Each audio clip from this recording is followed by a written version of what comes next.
Assalamualaikum warahmatullahi wabarakatuh. Bagaimana kabarnya anak-anak? Mudah-mudahan dalam keadaan baik-baik saja. Nah, insya Allah pada kesempatan kali ini atau pada pagi hari ini kita akan melanjutkan pembelajaran kita di pelajaran Nahwu Shorof.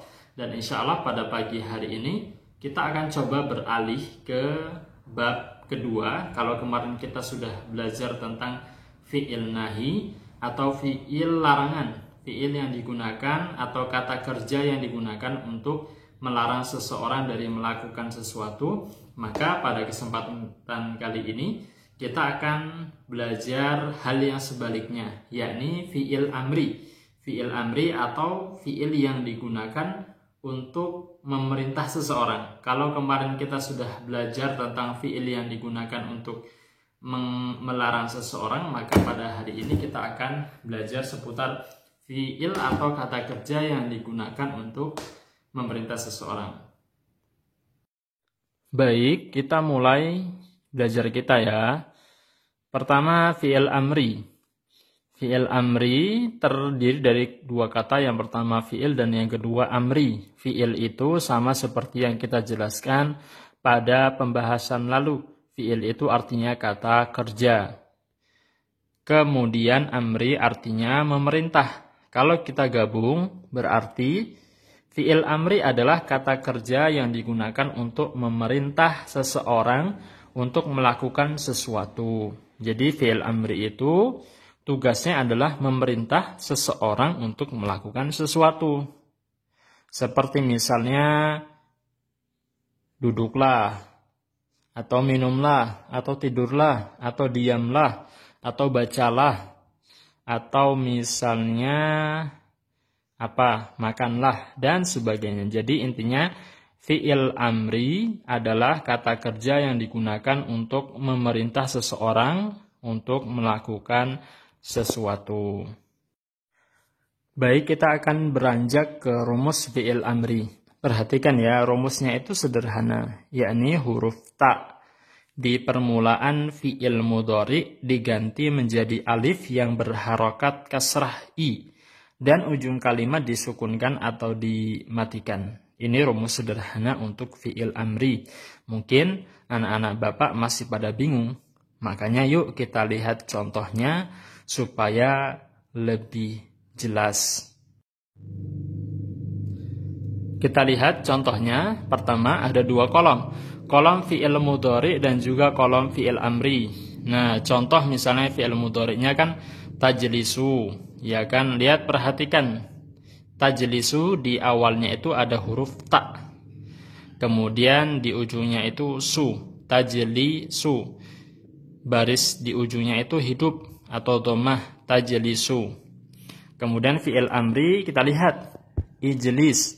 Nah, ta di awal kalimat fi'il mudhari, ta'nya itu dihilangkan dan diganti dengan huruf i.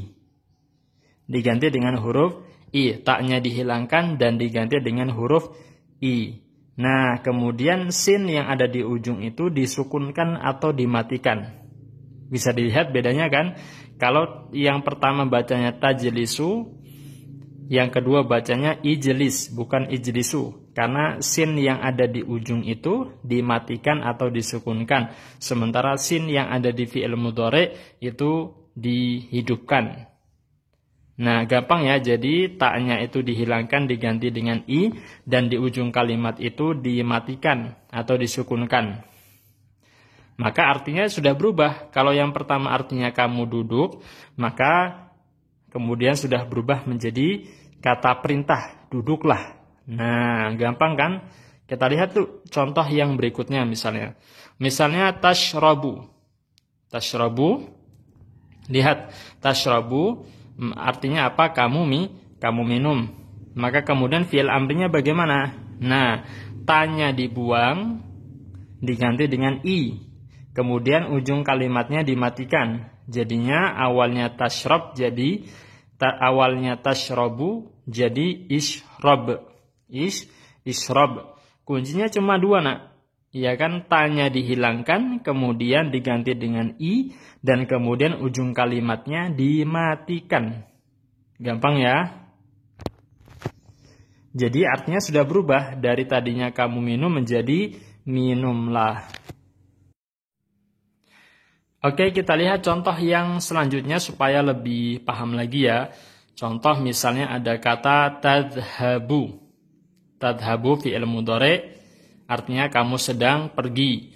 Maka kemudian bagaimana merubahnya menjadi fi'il amri? Huruf ta-nya dihilangkan diganti dengan huruf i. Kemudian ujung kalimatnya dimatikan. Dari awalnya tadhabu menjadi idhab. Nah, nanti artinya sudah berubah. Dari artinya kamu sedang pergi menjadi pergilah. Kemudian kita lihat contoh berikutnya yuk, biar lebih paham lagi. Nah, tarji'u. Tarji'u artinya kamu sedang pulang. Bagaimana merubahnya menjadi fi'il amri? Gampang saja. Ta-nya dibuang, diganti dengan i. Kemudian ujung kalimatnya dimatikan.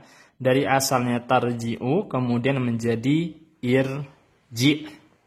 Dari asalnya artinya kamu sedang pulang menjadi pulanglah. Gampang ya, jadi rumusnya yang diingat-ingat, huruf ta yang ada di fi'il mudhari itu dihilangkan, diganti dengan huruf i.